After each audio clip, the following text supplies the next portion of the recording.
La Real Academia de la Lengua Española define debate como controversia o discusión. ¿Qué es entonces controversia?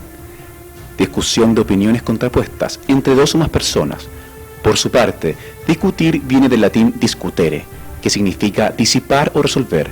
Por lo tanto, discutir se define como examinar atenta y particularmente una materia, contender y alegar razones contra el parecer de alguien. Entonces, ¿qué es debate?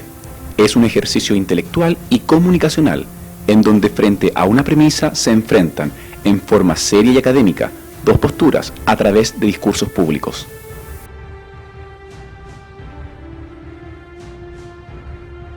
Los elementos del debate son tres: fondo, forma y estrategia. Por fondo, entendemos dos elementos: argumentación e información. Argumentación es la capacidad de emplear fundamentos lógicos para demostrar sus afirmaciones, e información es la rigurosidad en el empleo de fuentes y dominio de los contenidos expuestos. En forma encontramos dos elementos: expresión oral y expresión corporal. A su vez, en expresión oral encontramos tres subelementos: vocabulario, voz y dicción. Vocabulario es el manejo correcto del lenguaje, destreza en el uso del idioma. Voz, matices en la inflexión. Dicción, pronunciación clara sin titubeos, modulación. En expresión corporal encontramos cuatro subelementos: contacto visual, expresión facial, gestos y posturas, dominio escénico.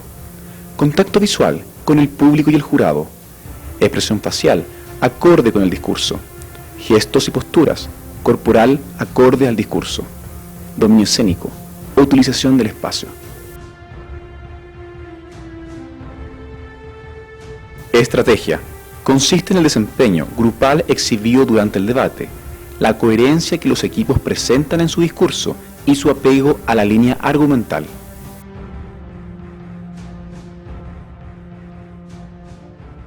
El debate tiene dos etapas, una de argumentación y otra de réplicas.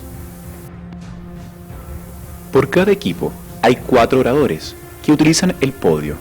Los tiempos de cada discurso aparecen señalados en la pantalla. Entre la etapa de argumentación se otorgan 3 minutos para que se reúnan los equipos y analicen lo expuesto por el contrario. En esa reunión no deben intervenir terceros. Los oradores de color rojo son sujetos de puntos de información.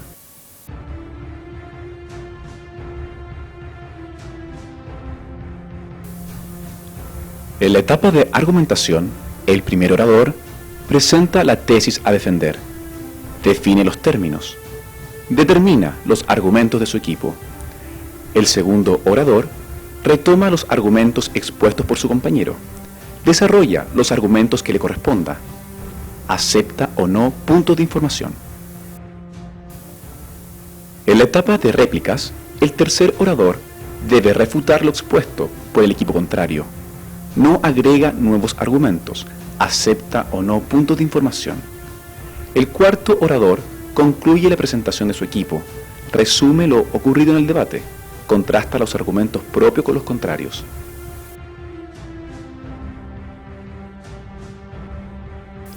Los puntos de información pueden ser preguntas, aclaraciones o réplicas. Se efectúan después del primer minuto y antes del último minuto de los oradores 2 y 3 del equipo contrario. Los puede usar cualquier integrante del equipo, oradores e investigadores. Estos puntos de información deben ser cortos, concisos e inteligentes. ¿Qué puede hacer el orador con los puntos de información? Puede aceptarlos, como en el siguiente ejemplo. Bueno, déjame aclararte que lo que causa revuelo en la opinión pública no es el que los parientes estén ahí, sino el cómo llegan ahí. Porque si tú llegas por asignación directa, claro, es nepotismo. Pero si llegas por una licitación pública, eso no es nepotismo. Han habido casos. Quisiera no sé. También puede no aceptar los puntos de información, como en el siguiente ejemplo. Debido al poco tiempo que tengo para presentar mis argumentos, los invito a hacer todas sus preguntas en la contraargumentación. Gracias.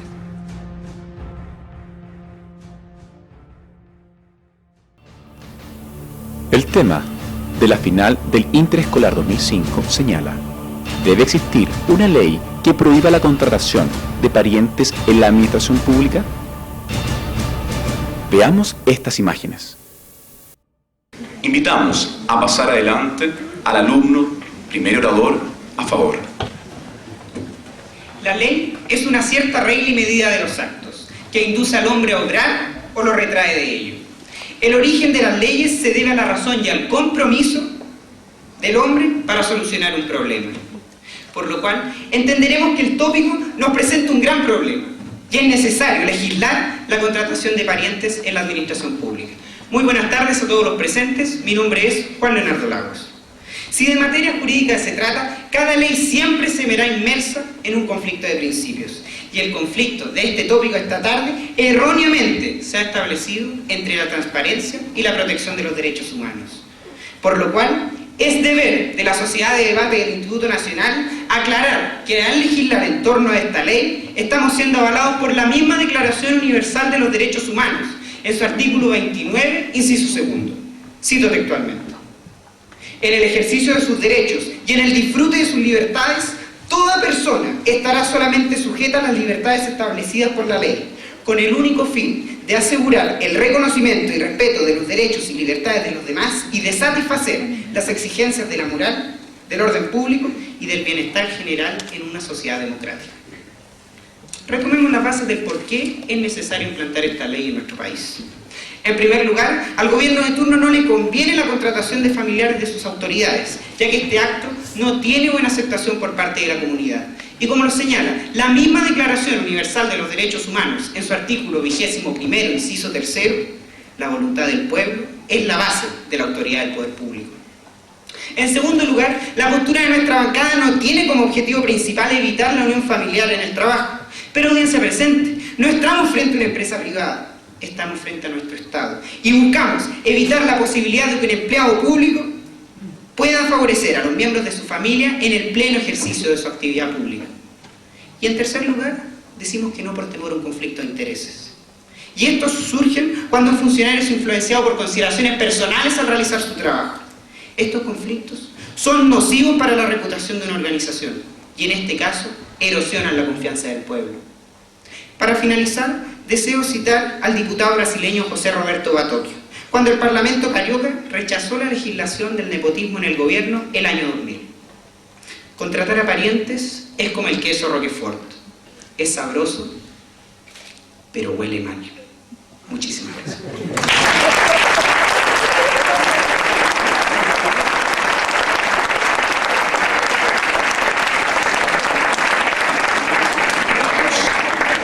Pasar adelante al primer orador, oradora, en la postura en contra.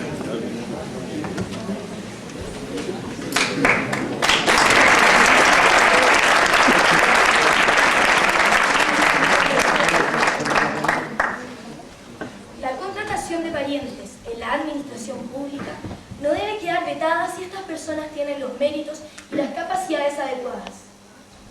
Sería absurdo que el país comenzara a prescindir de los servicios de buenos profesionales porque tienen algún tipo de parentesco. Lo importante es que haya total transparencia. Miembros del jurado, contraparte público presente.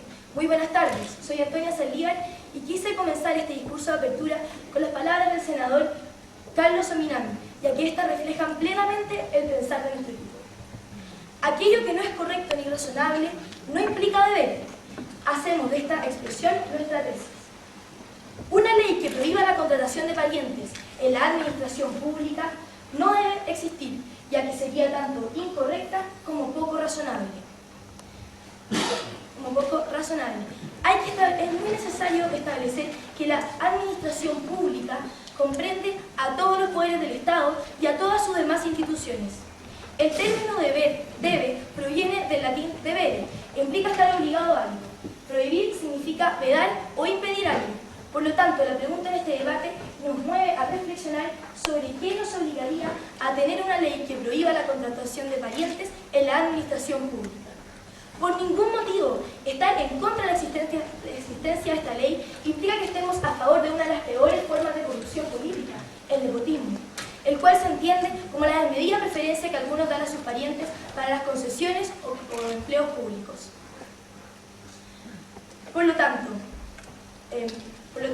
nosotras, por el contrario, estamos completamente convencidas que la contratación de personas en cargos públicos debe hacerse bajo los más estrictos criterios de meritocracia, respetando los derechos, los principios éticos universales de justicia, equidad, igualdad y búsqueda del bien común, cumpliendo con todos los derechos y garantías constitucionales, ya que en ellos se encuentran las bases racionales de nuestra nación. Una ley que prohíba la contratación pública no debe existir, ya que no solo es innecesaria, sino sería absolutamente inconstitucional e incorrecta. Por otra parte, nuestra legislación vigente actualmente ya regula razonablemente la contratación de parientes en el sector público y ya tenemos normas claras al respecto. El problema no está en estas normas, sino en la fiscalización, es decir, el control de que estas leyes se cumplan o no. El problema no está en el parentesco, sino en la búsqueda de la persona más idónea para el cargo. Muchas gracias.